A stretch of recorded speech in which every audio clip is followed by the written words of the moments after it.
helped the Squid Game players survive. From giant dolls to mind-bending stairs inspired by a piece of art, the team behind Squid Game went all out with their sets. While CGI is used to create or complete certain images, many of the sets and backdrops seen in Squid Game were fabricated just for the show.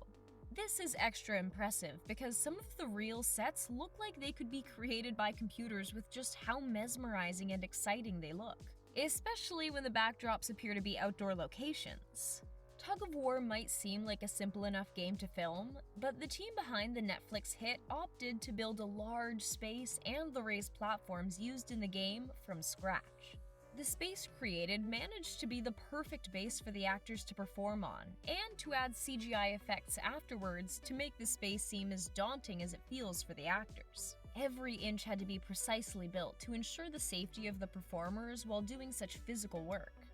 되게 황홀했어요. 그 공간 안에 들어간 순간 The dorms the players stay in during Squid Game may be the dullest colored set, but it's certainly not the least impressive.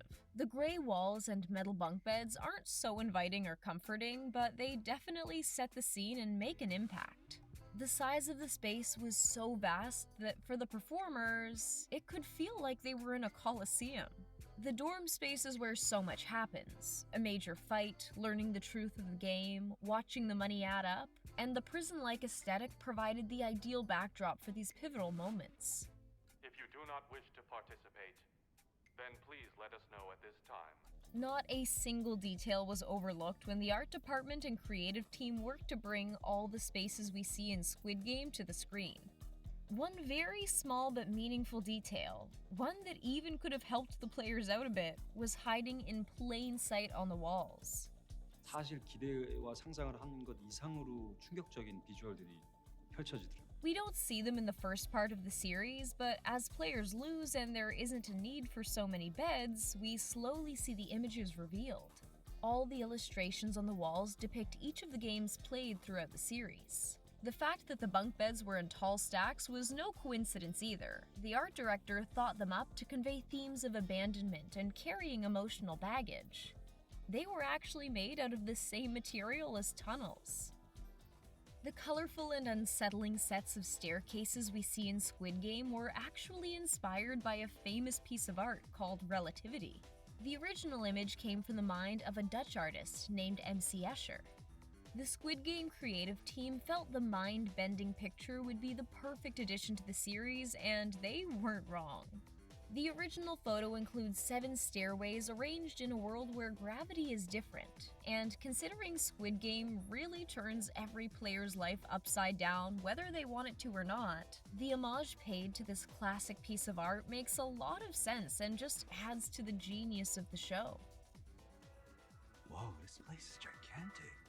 A part of what makes these sets so incredible is the sheer scale of them. The space of the children's playground for the Honeycomb game featured real, enormous versions of playground equipment, with a fake drawn sky background making the whole scene look like an image we'd see in a children's book. It did an incredible job at bringing us a freaky playground vibe. The large-scale equipment also helped with making the players feel like children, replicating what the environment would have looked like to them when they were young. The team definitely accomplished the formidable but also familiar and reminiscent of childhood look that director Huang was hoping to achieve. So our options are circle, triangle, star, umbrella. We can't discuss the incredible sets without mentioning one very impactful prop. If that's what we call a creepy giant doll that had the power to take any player out that it saw moving. The red light, green light doll is a major part of the scene for the initial game and, shockingly,